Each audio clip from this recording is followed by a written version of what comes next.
Good morning, everyone. The weather is finally getting tolerable. I'm so excited.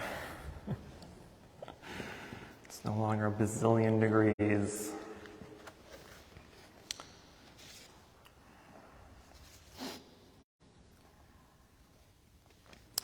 Alrighty, so today we are continuing our discussion on the four foundations of mindfulness, the Satipatthana. And last class we discussed the first one, which was the mindfulness of body. So today we will continue on the second one, which is mindfulness of the feelings. So when we discussed the body, so in the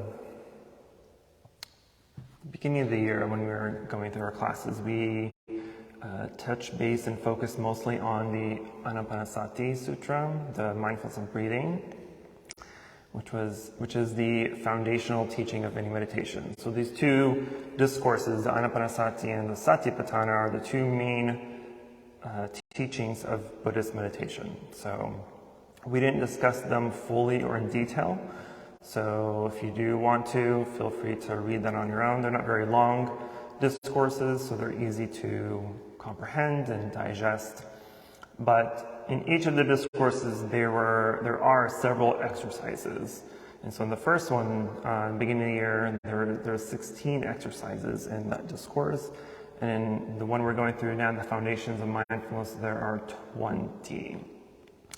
And so in the foundation of body, there are 10, but we only went over the first 4 or 5, which are the basic ones that we need to know, right? And so just to quickly go over those, our main focus this time of the year during these classes, unlike the beginning of the year where our main focus, our main object of meditation is our breath, right? So we are focusing completely on our breath. This time around, our main object of meditation is going to be our body and what arises within our body and what arises in our surroundings, right? And so we're shifting our object of meditation from just the breathing to anything that arises, any sensations and feelings that we feel that arise, any sounds or external distractions, those become our objects of meditation. But as we were discussing in the body, so last week our focus was just how does our body feel? What are we feeling when we're meditating, right? And so those feelings, those sensations that arise become our object of meditation.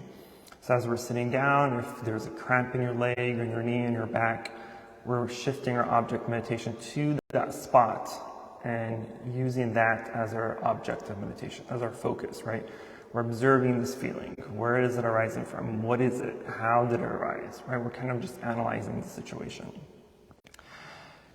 And then what we also talked about is anything else that arises externally. So if we hear a sound, the AC goes on, the dogs bark, the door opens, we shift our object to those distractions. That becomes our focus until it disappears, right? Because part of our habit thinking or habit mind is when something does arise, like a door opening during meditation, right? Our mind goes through the scenario of the storytelling. Who's at the door? Why are they here? Why are they late? What are they wearing? Who are they with? You know, we go all through these scenarios when really the door just opened. There's a sound, right? And so we use the labeling exercise here. Instead of creating that story, because it's a false story, right? We're just making things up. We really don't know who it is, or why they're here, or what they're doing, right? We don't know any of that information. It's fake news. So instead of doing that, simply acknowledge and label sound or door, right? That way you're not creating a story, you're not creating false perceptions of what is happening. Simply the fact is a door opened and that there's a sound, right? So we use that. And then we go back to our meditation. And so last time we focused mostly just on the body. So the feelings and sensations that arose, the discomforts, the comforts, the pleasures, the unpleasurables, whatever. And so now we're taking that a step further and we are focusing specifically on the feelings that arise. And of course there's a plethora of feelings in the world. But generally speaking, there are the 3 main ones: pleasurable, unpleasurable, and neutral. And so we're going to take those condensed feelings of the three and categorize everything into one of those three topics or categories: pleasant, unpleasant, or neutral. And so for this, there are two exercises. For feelings, there are two exercises in the discourse, in the sutra. So I'm going to recite the first one, and this is exercise 11. Whenever the practitioner has a pleasant feeling, he is aware, I am experiencing a pleasant feeling. Whenever he has a painful feeling, he is aware, I am experiencing a painful feeling. Whenever he experiences a feeling which is neither pleasant nor painful, he is aware, I am experiencing a neutral feeling.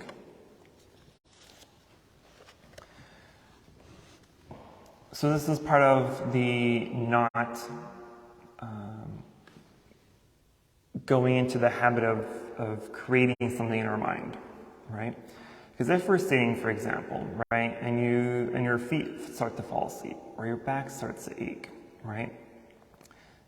What we should be doing and being mindful is to acknowledge that there's an ache, there's an unpleasant feeling arising, right? Versus, oh my God, my feet are falling asleep, I literally can't feel it.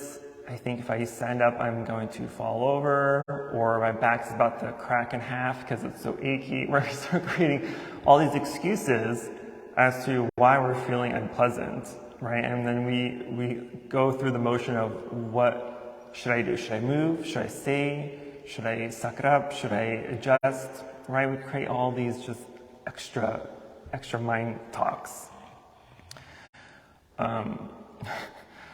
But we know, as a good practitioner, that one, of course, you want to take care of your body.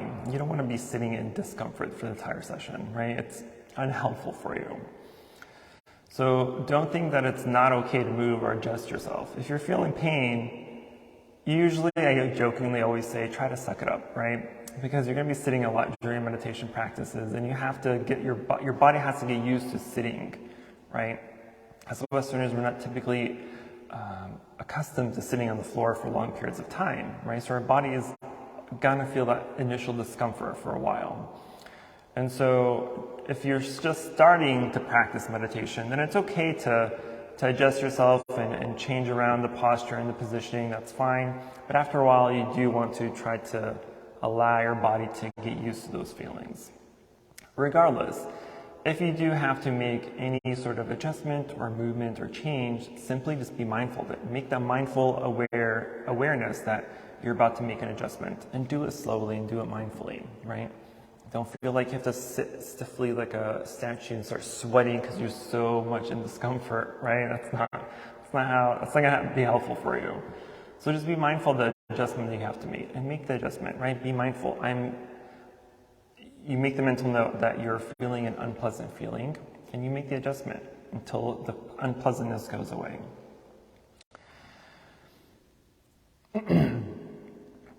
And so all these pleasant feelings are usually either physical or psychological, right? They're mental. So if it's in the body, you're feeling discomfort in the body. I'm feeling discomfort. I'm feeling an unpleasant feeling in the body.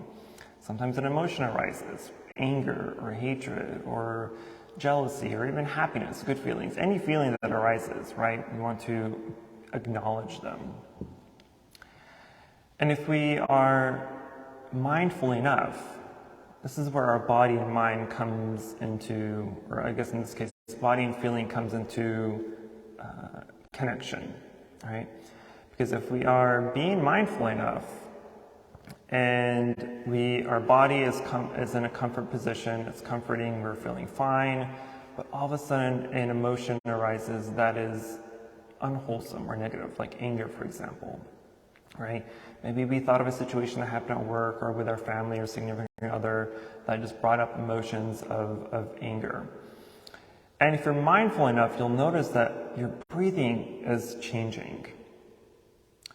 Because typically, when we're angry or in a state of frustration or any or even excitement, our breathing changes. Our breathing pattern changes. Typically, it becomes heavier or short, right?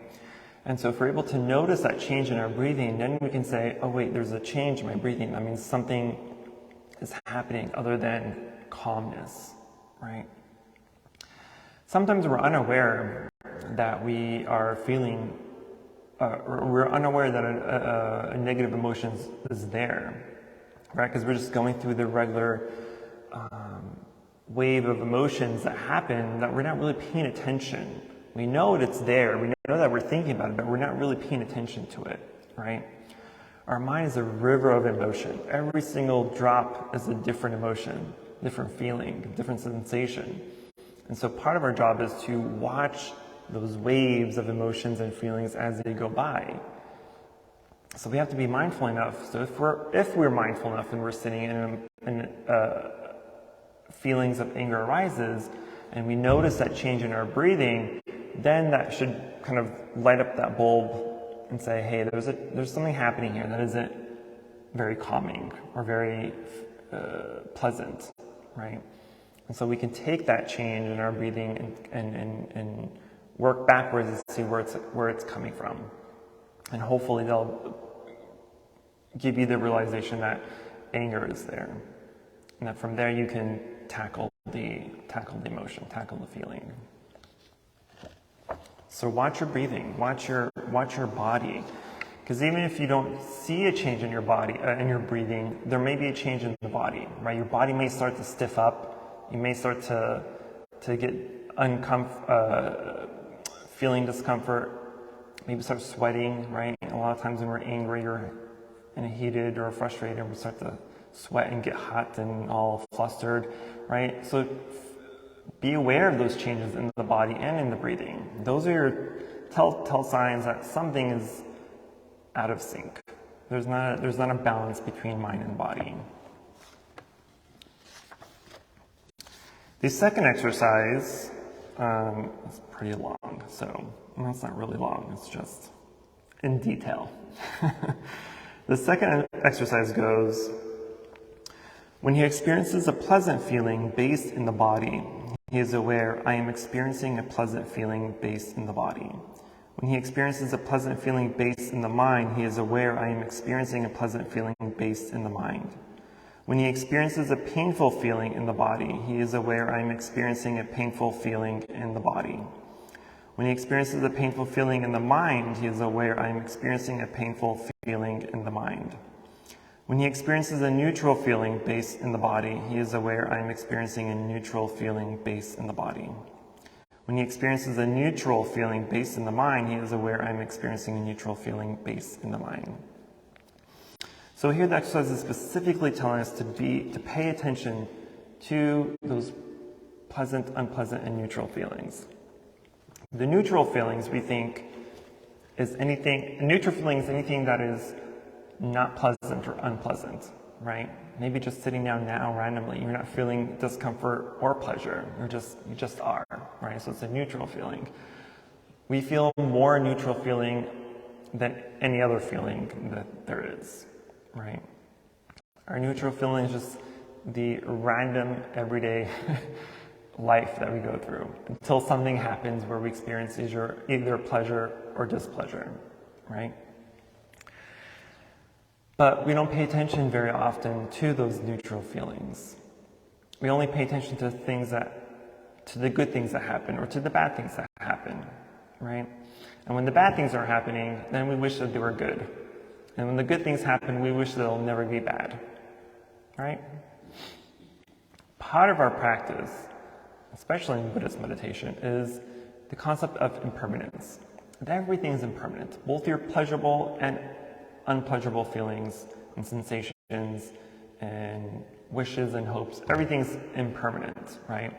So knowing the fact that they are truly impermanent, that they won't last forever, even the heated, the hated, the angry feelings that we feel, as much as we feel like they're just static and they're stuck and they won't ever go away, they will eventually, right? Our job is to know how to deal with them when they arise.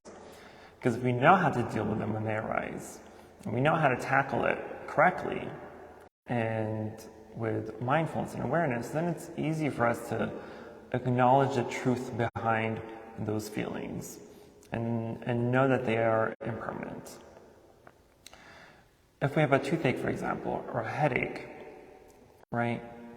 We're feeling the sensation of the unpleasant sensation and feelings of the toothache or the headache. We're wishing that we didn't have this toothache or headache, right? So we forget the pleasure of not having a toothache. We forget that not having a toothache is such a great feeling. Not having a headache is such a great feeling. But then when the headache or toothache goes away, then now we're excited. Now we're happy. Oh, my toothache, my headache is gone. This is a pleasurable feeling, right? And we may stick with it for a while, but eventually it becomes now a neutral feeling. We forget about it. We forget that we never had a toothache. We forget that we do or do not have it. So now we have a neutral feeling. If we are truly mindful in life, then we can be happy in every moment. Any neutral feeling can be a pleasant feeling. We can create it, we can change it into a pleasant feeling if we bring the light of mindfulness, shine the light of mindfulness on it, right? Not having a toothache, clearly it's pleasurable. And who wants to have a toothache? Hopefully nobody wants to have a toothache, right? Nobody wants to experience a headache. So if you're mindful when you don't have the toothache or the headache that, hey, I don't have a headache, this is a pleasurable feeling. You wake up in the morning, it's a brand new day, you woke up, that should be a pleasurable feeling. Yeah, maybe you have to go to work, maybe you have to go to school, you have to do stuff, you have to be an adult, but it's better than not waking up, right? And so if we allow ourselves to remind ourselves that even the mundane things we do should be happy feelings. Glad you got here, so clearly you have a vehicle, hopefully, I think, right? So you have the means of getting from point A to point B, that's a pleasurable feeling. You have the opportunity to pay for the gas, that's a pleasant feeling. You have an opportunity to eat and to buy food, that's a pleasant feeling, right? So part of being happy is to also be grateful of what we have. Even of the things we don't have, sometimes we're grateful, right? You don't have debt, you don't have a failing relationship or business or whatever it is, right? Anything can be good if we look at it the right way. But oftentimes we don't. Oftentimes when something negative happens, we are so fixated and focused on that negativity that we forget about what can be positive. We forget what can be pleasurable, right? Something bad happens, we're fixated on it. Everything is bad in our life. Everything that happens beyond that bad situation now is just not what we wanted. We can't. A lot of times when the unpleasant feelings are so strong or powerful that even the good things that happen, we can't really enjoy them, right? But if we're mindful enough and know that even though this unpleasant feeling that's taking over our entire life now is impermanent, right? That it'll pass. It may take a while, maybe a few minutes, a few days, years even, but it will not last. So if you put that aside and know that because this unpleasantness is impermanent and just leave it there to let it run its course, or if you have the ability to tackle it through meditation or mindfulness, then do it. But don't ignore all the other good things that are happening. Don't ignore all the neutral things that are happening. Because there's way more of that than there is of the bad. But we often don't recognize that. We often, if we go through loss of a breakup or a loss of job or a loss of whatever, right, that typically takes over our whole mental state, right? We're drowning in our own suffering. We're drowning in our own suffering, and there's literally a lifeboat right there. It's reachable. We're like, no, let me drown a little bit more. I want to feel my suffering for a little bit longer.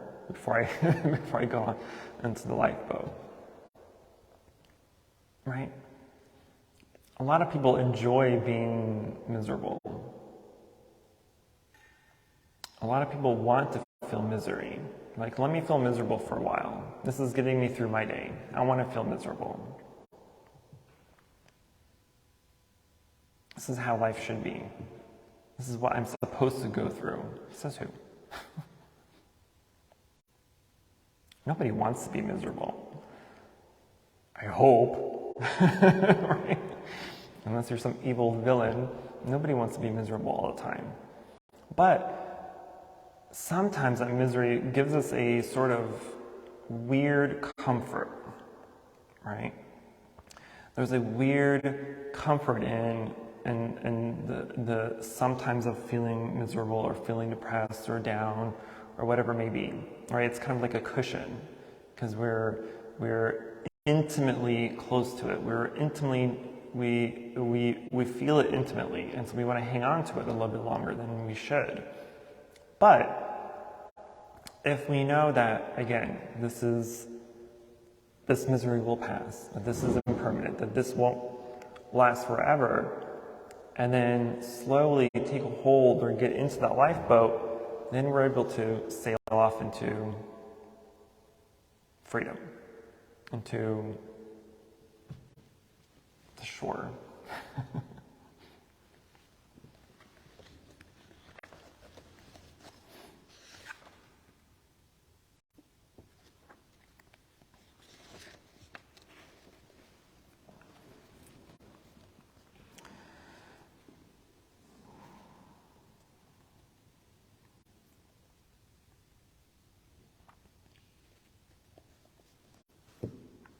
And part of that lifeboat is reminding ourselves that we have all the necessary conditions to be happy. We have all the necessary elements in life to enjoy life, to be happy in it, to be able to say, yes, my life is a good life. Just because I have this one moment or moments of unhappiness or unpleasantness or suffering does not mean that happiness does not exist, right? So part of that whole practice of gratitude, we can turn those into mindfulness exercises as well, right? And so you can say, breathing in, I know that I have 2 good eyes. Breathing out, I know that I have 2 able hands. Breathing in, my legs work. Breathing in, my ears can hear, right?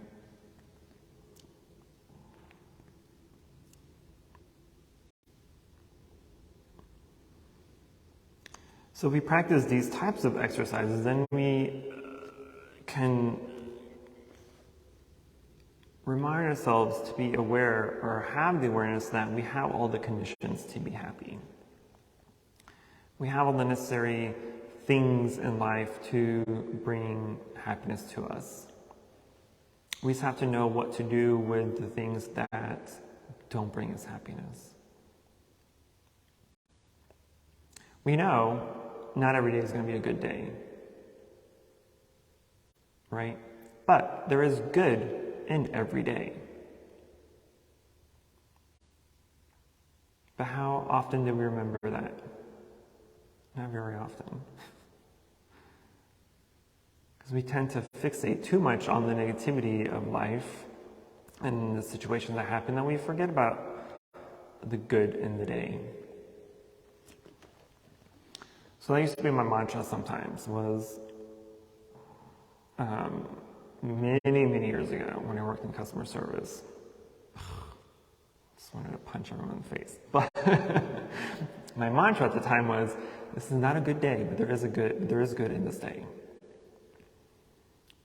Right? And sometimes I had to remind myself that, yes, I have a job, I may not like it, but it's a job. It's paying my bills, it's paying for my food, it's paying for my health, it's paying for my wellness. So that's a good mantra to have. This is not a good day, but there is good in this day.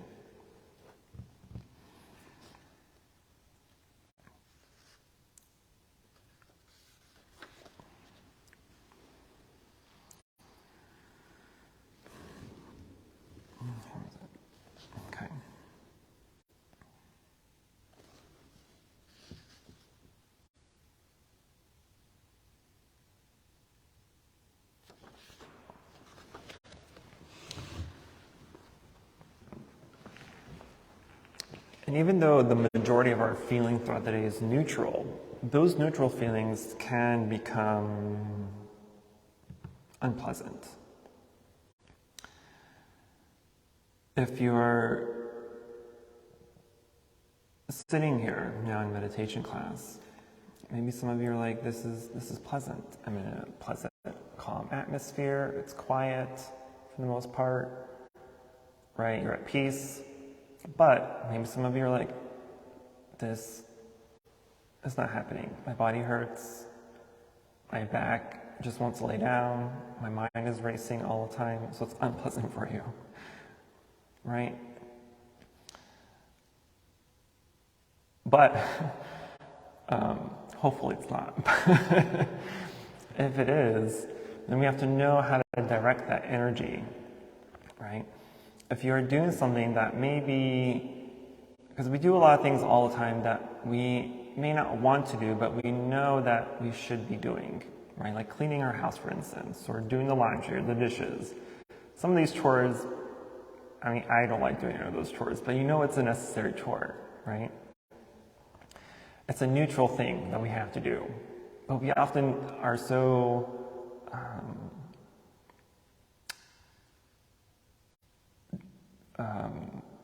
negative toward doing it that we do things with unmindfulness, right? Maybe cooking, you have to cook for your family or whomever. You don't exactly enjoy cooking, but you know you have to do it because you have to feed yourself, you have to feed others.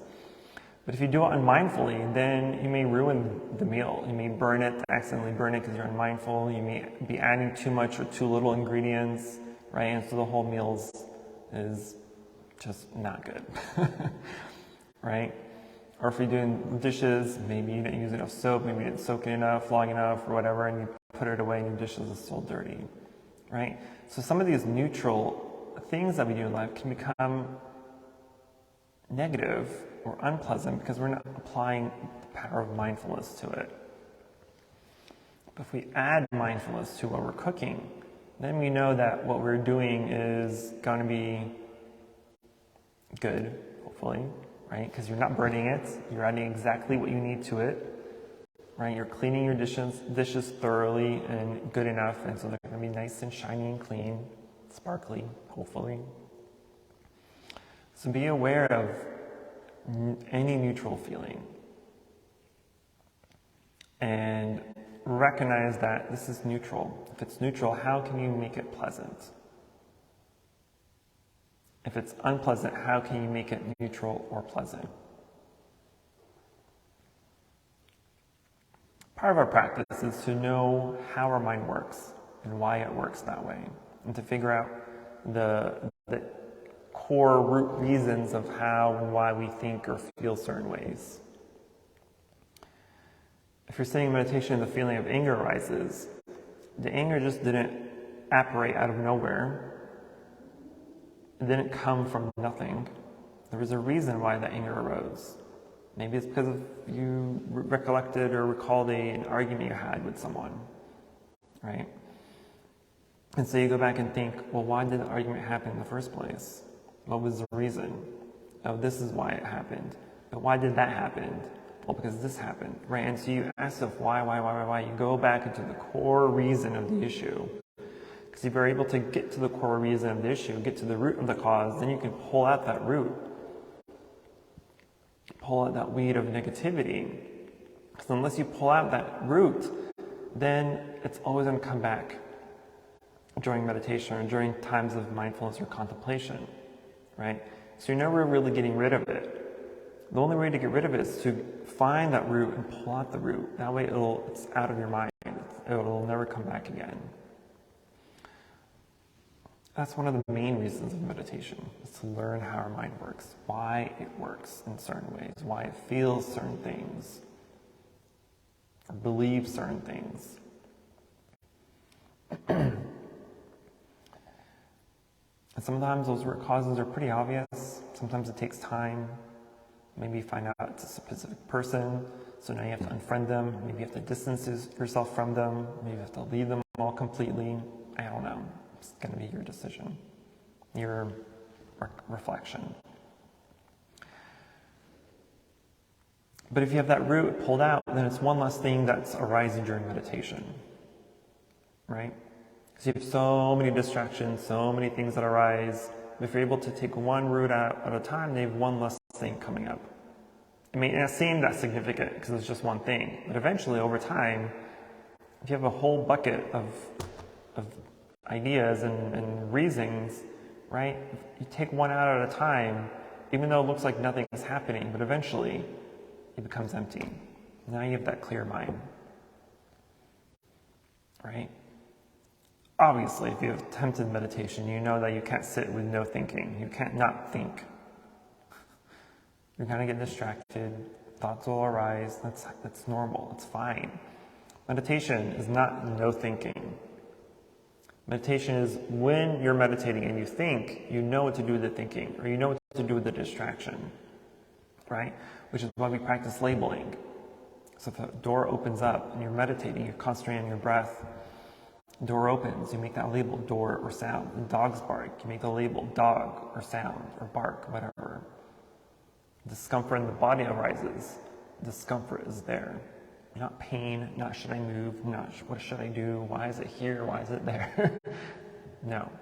Label as discomfort. If you have to adjust yourself, adjust yourself. And so labeling helps reprogram our mind to stay focused, to stay with our object of meditation. In most cases, it's our breath. As you're breathing, right, you're paying attention to the breath, you're counting the breath if you need to, or you're observing how your body moves or adjusts as you breathe, right? You pay attention either to the sensation of the air coming in and out of your nose, or maybe the rising and falling of your chest or abdomen, whatever it may be. Those are your objects, areas of meditation. So if when you're focusing on that and a distraction arises, instead of playing with the distraction, maybe the thought of hunger arises, right? Because it's almost lunchtime, so maybe we're like, what do I have for lunch? Where do I want to go for lunch? Do I want to cook? Do I want to pick something up? Should I go grocery shopping? Should I just go and be lazy and pick something up? Right? None of that. Now you're running, you're making up a story. No, simply hunger, or I'm hungry. And just let it go. Because thinking about what you're going to eat, or any of that isn't going to help you. It's not going to change the fact that you're hungry, right? You can think about what you want to eat, where you want to go, what you should do. You can think of all that, but all that thinking doesn't change the fact that you're actually hungry, that you're still hungry. So instead of playing along and going down that road, simply just make the notation, hunger, and then go back to your object of meditation.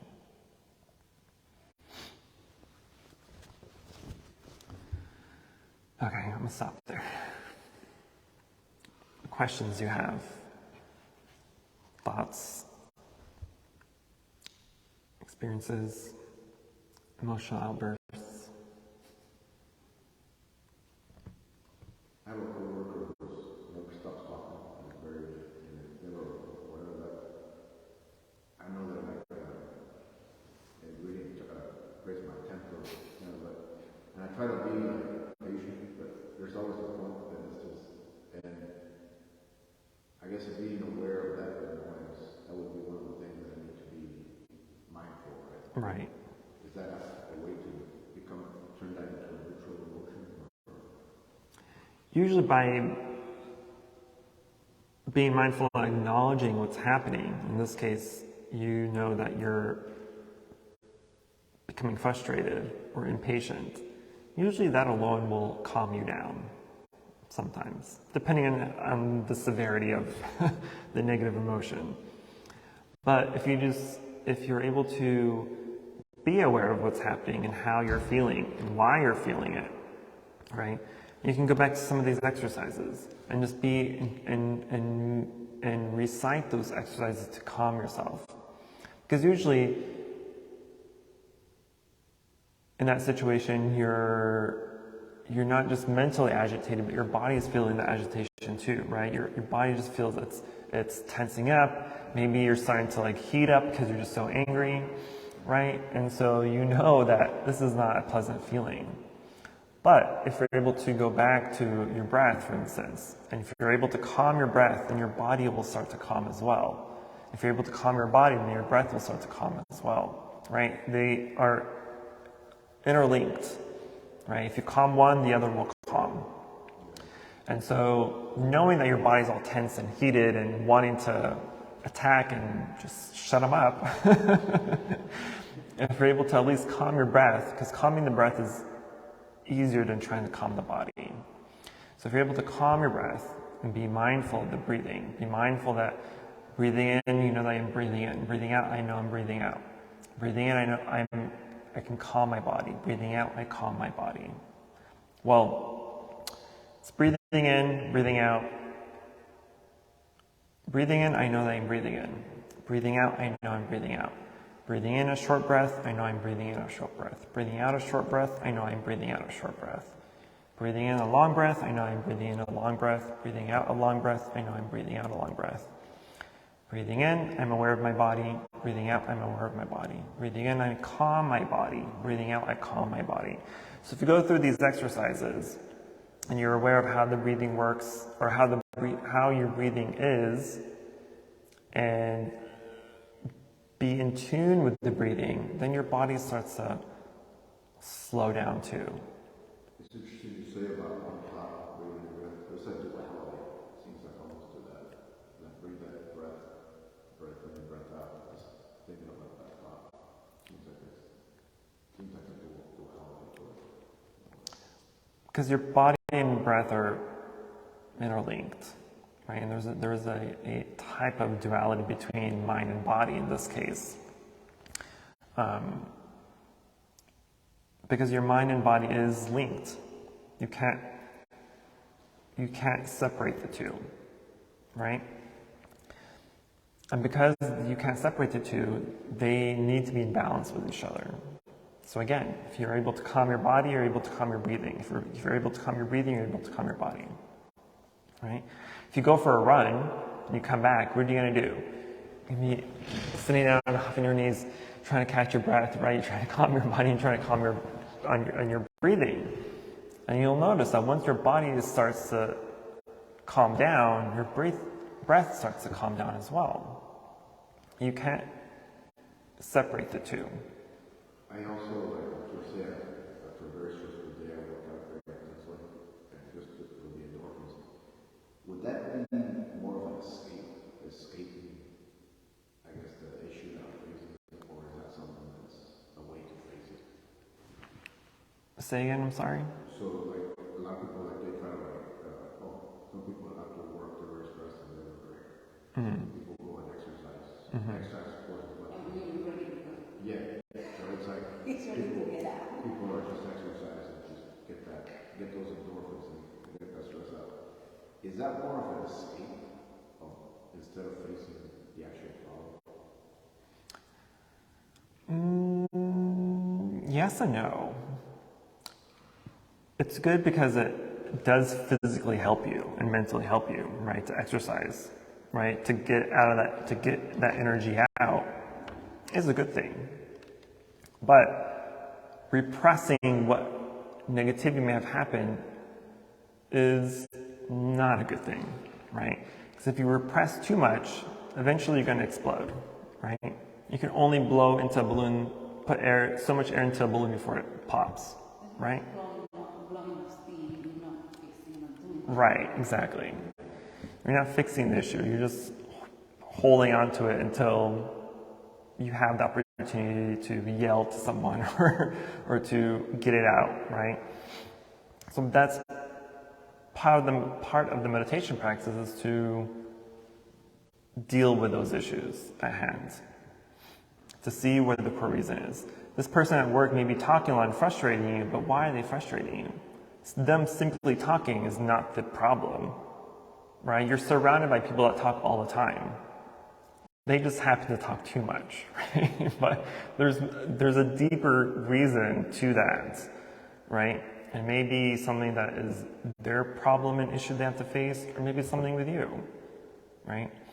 But I can't tell you why you don't like this person or why them talking too much frustrates you. So that's going to be your part of your practice to figure out why. And once you get to the core reason of why, then maybe it'll be easier to tolerate them or not. I don't know. That's going to be your aha moment. But, yeah.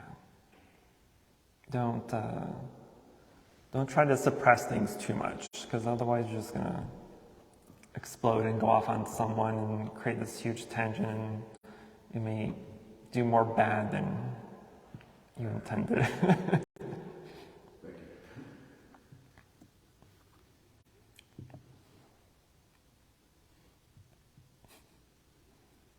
I remember those days when there's always that one coworker that just talks too much. It's always one too, like, like if you have a team of 20, it's always only one person that always talks so much. Speaking of suppression or speaking of the root of finding the root of them. And most of the time compared with the weeds in the yard, the mind is okay, yeah, better. And we have our weeds going trying to pull them out.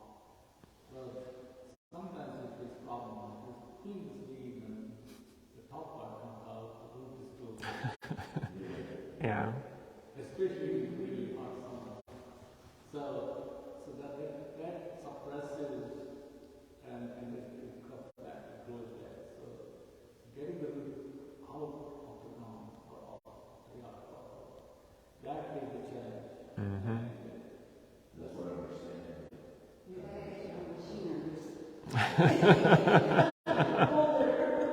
That's one. There are too many leaves in the yard. So sometimes I get tired of pulling all of them, and then another problem. So then you give up. I'm tired. I'm hungry. So I need to go eat. Same thing with the mind. Sometimes you get tired of doing meditation or trying to find the root cause, and that's where like we have to balance. Why do we need to get those roots out of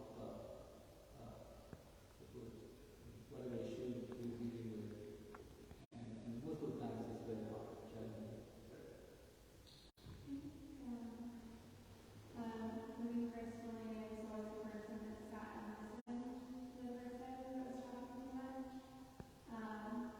because I felt like I was making the person or I was not helping them, which can be the case, but a lot of times people talk until they've eaten their brain and, setting boundaries, protecting yourself and making sure that if it's making you really upset, removing yourself from the situation, taking care of yourself first. And especially a situation they have one of responsibility, And that's what it does then. seems to be like everybody like taking themselves out of it. That's it right there. It's very special, and I actually have to separate from a relationship just because for me it was not a very positive, outwarding person. And this person I just talk a lot is so negative and has so many problems and I give him 300 solutions, there's 30 more problems. And he's my life. I can't, my energy, I just want to People have a problem with person. why that person failed me, why was getting at me. So it was draining me because it was just feeling all my great energy and I was about done. Well, by the time they left, they were kind of sort of leaving, never really. But I was right. And I'm glad. And like I said, it was just boundary. I have to tell them, I'm sorry, I don't want to be here for you. But you can't even get me off the night and now I have no more energy for you. I just don't. Sometimes it's okay, sometimes you have to. I want to just add to maybe sometimes we focus too much on other person, not on us.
right? A lot of people are like attracted to the same type of person, and that type of person is the wrong person for you. But you find them and you keep them. Wherever I go, they'll find in the store, they find in that's like one of them. Yeah. Like in school, at work, I just take care of everybody. I feel so Because you have that nurturing side. it's me, and then I complain about it. Yeah.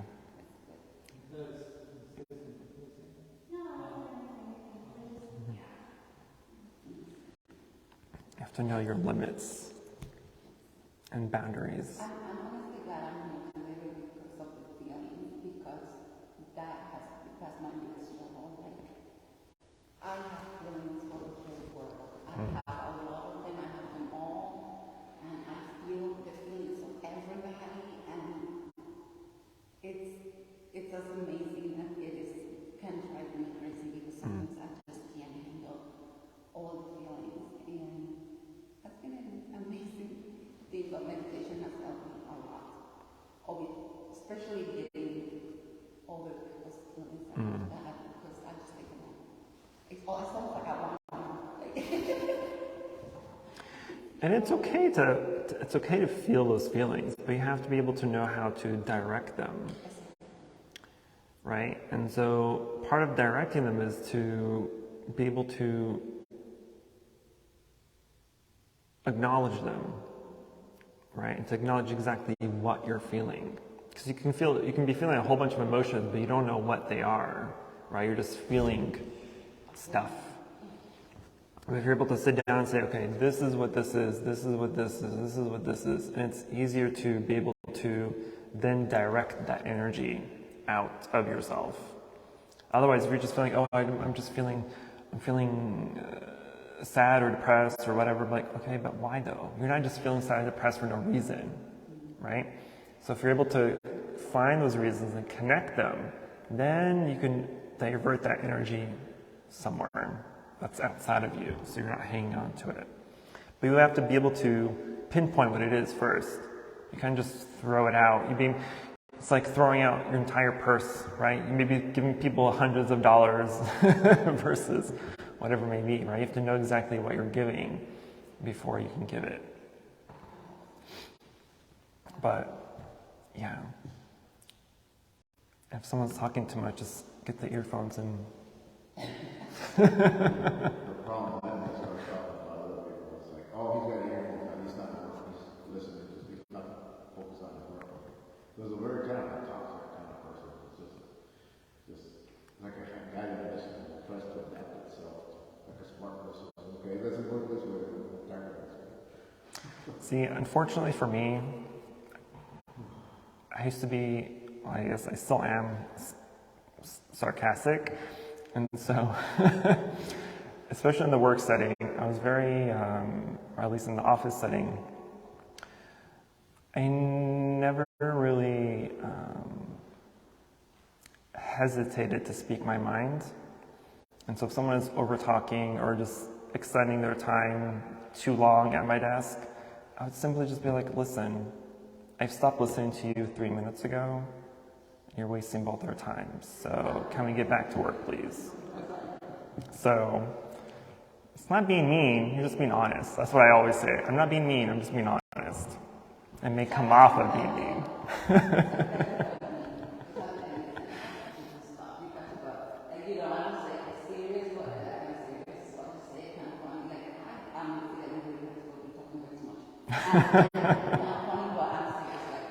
Right. After that times I have to, you're saying it's being cut and sarcastic. Instead of making smart aleck comments. Of course, the way I did it, everybody started laughing. So that kind of made it more bad. Right. That's almost like giving them a taste of his own medicine. Sometimes you just gotta be assertive. Sometimes we have to be assertive with ourselves too. In terms of... No, it's important.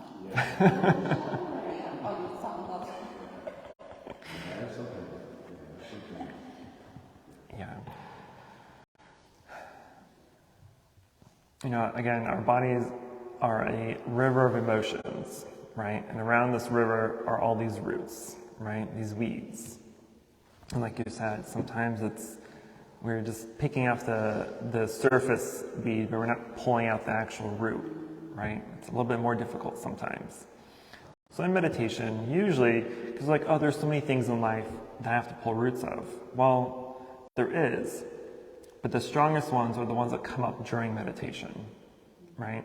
And so even though you may have a million roots and weeds that you need to pull out, that you eventually will have to come to, the ones that are mostly disturbing and unbeneficial for you are the ones that come up during meditation. So those are the ones we should be working on the most, right? And once you take them out, once you truly take out the weed, the root, then it'll never come back. If you think you've pulled out the root and it occurs, it comes back again, then you didn't really get to the root. You left one little ounce of hair of the root in there and it grew back. Reading the book, one of the tools that about it, that was interesting. And the way it's saying, a lot of times when we focus and look at that, eventually those emotions will burn themselves out. But it's like, man, that requires a lot of insight and understanding, looking at from every angle, inside out. I don't know, would that be the approach for that kind of scenario? Yeah, it would. Because you have to have, it's one thing to say this is the root cause, but even the root cause has its origins. So you have to analyze why that cause even occurred in the first place, right? And so you can say, maybe you go down the path of saying, okay, this person is the reason why I'm suffering. But that one person is just one link to 5,000 other links that cause the suffering to happen, right? And so it's good to find the root cause and get rid of it, but that root cause also has its own causes, right? And so it's a web of causes, in fact, right? It's a web of causes. It's never ending. It's never ending. But what helps is once we find out what the root cause is, and we say, oh, it's because I have a discrimination or a bias against this type of person or situation, then you can say, okay, I've got rid of that cause, but then you know why. You have a bias, you have a discrimination. So the next time a situation occurs where this is relevant, you can say, oh, this is happening because of these emotions or these biases and discriminations, and you can avoid them from creating roots. You can push them away because you know what the reason is, right? If you never acknowledge what the reason is, what the core reason, the root is, then all of them will come and start sprouting roots. But you have an answer of why that root was occurring. Now you have a shield to defend yourself from future sufferings. Does that make sense? So that's why we practice mindfulness. Mindfulness is the awareness of what's going on. If you know what's going on and why it's going on, then you have a force field of mental energy to help not let situations plant those roots that cause you suffering. Yeah, it's interesting. It's always one person, and that one person, that person in the root that's like everything. Said that, I really do mindfulness a lot. I try to be perfect. No, like I said, I cannot. You're very excited.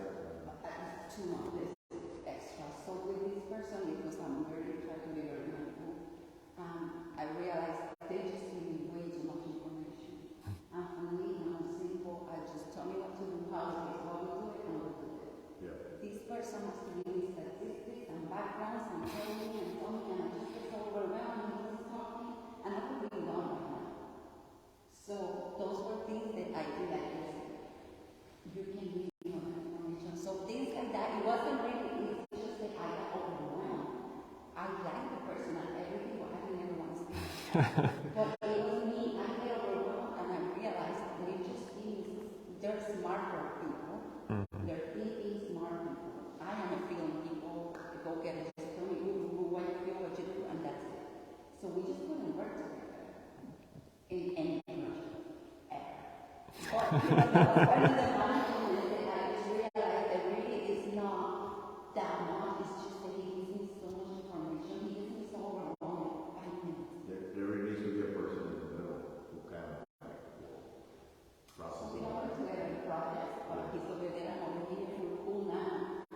Yeah, but honestly, he's just a personality thing. He's just a smart guy that think and read books, and I just don't look that way. I don't tell me what it is, and we just couldn't. So it's just, like I said, it might be just something else, or this hitting when you just don't know what it is. That's what we gotta find out. Good observations. Sometimes like people give too much information. Part of the problem, like sometimes we are ourselves, we are seeking information. You're asking, okay, how are you doing? Too many questions. We are seeking, like, okay, what is the problem? Or try to get into their life, and that's why sometimes they give you information, too much information.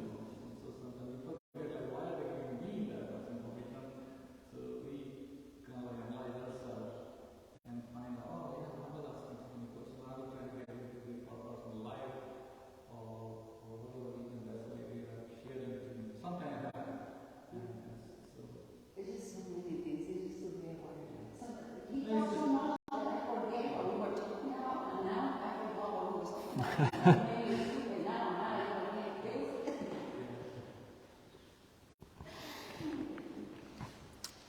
Good observations.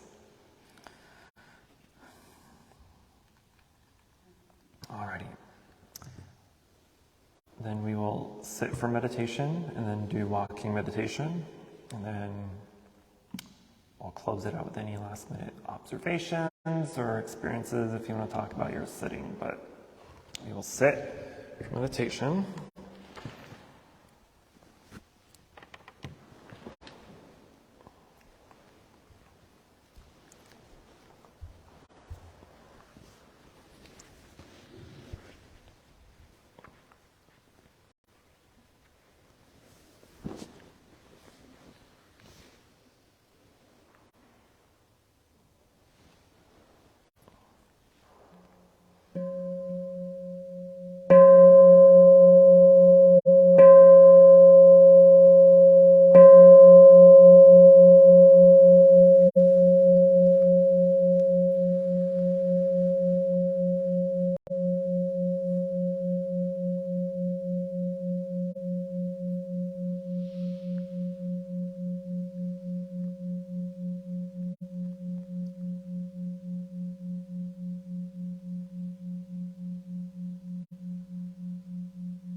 Please rise for walking meditation.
welcome back.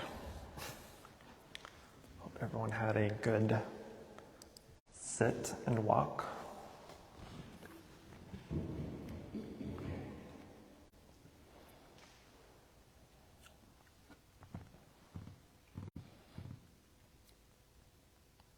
was going to say something I forgot.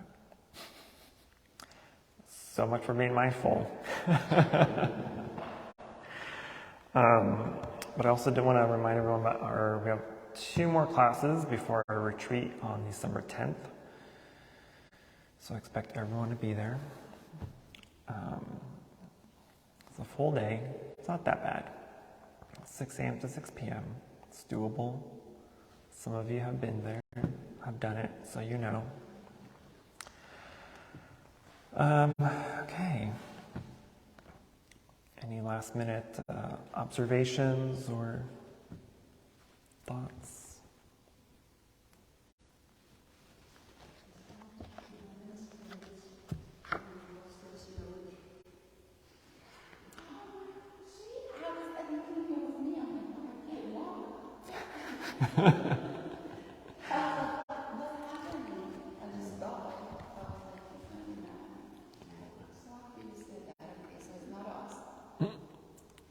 If you're stumbling,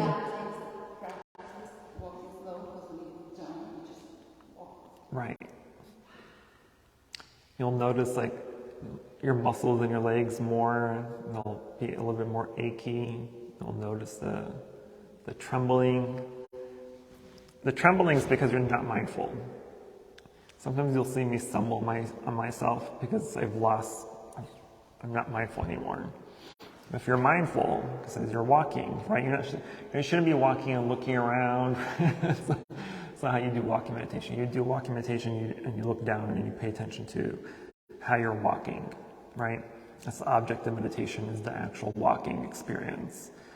But if you look around and you're walking, you're going to stumble, you're going to bump into the person behind you, or not going to walk fast enough or slow enough. I know. Sorry. We've done it so often that I just don't give instructions on something we do. Yeah, don't look around. Because typically when you're walking, a regular walk, right, you're doing this with your feet, right? Before you even touch one foot to the ground, your other foot's already off, trying to walk ahead, right? But when you're doing walking meditation, you'd be fully stepping, so both feet are flat on the ground before you take a next step, right? That way you're not doing this, you're doing this. So that way you're actually doing walking meditation. So each foot should be the length of the next foot. That's how much you should be walking. You're not doing this, you're not taking strides. Right? You're taking slow, mindful walks. And usually you can go much slower than what we do, right? I'm taking like a 1.5 step length. If you do like actually step by step, then you'll notice you're moving very slowly, which is the correct way, but I don't have time for that. So we walk a little bit quicker than usual. But walking meditation can be very enlightening too.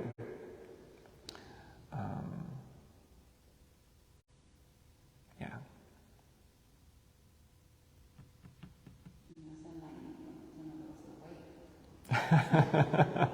Well, now you know. So the next time you're here, you can walk correctly. They said something about, we started discussing last week and it was a book or something. I'm sorry, say it? Did you say something about a book that you guys are reading or something? Or did you say So I took a meditation class, I believe, about a month ago. There was a book that I have, like, the Four Noble Truths, that I really enjoyed quite a bit. Yeah. I believe it. Oh, I can give you that book. It's the red one, right? The Four Noble Truths red one? Yeah. I can give you a copy of that. Has nothing about meditation in there, but it's about the Four Noble Truth, which is the... Oh, no. No. I have written a book about meditation, which you can get at the gift shop, that has... It doesn't have what we're covering this time, but it has what we've covered during the beginning of the year. But it's still very helpful, I think. Not just because I wrote it, but I think it's helpful as well. You can read that. Yeah, so only 2 more classes. Wow, time has flown by. This whole year, I feel like, just went by too quickly. It's already the end of the year. That's scary. I know, right? I'm just getting older. Maybe it's just me, I'm getting old. All right, so we will end the class. Thank you everyone for joining me today. We will see you in the next class and then see you for our retreat. Thank you. Namo Shakyamuni Buddha.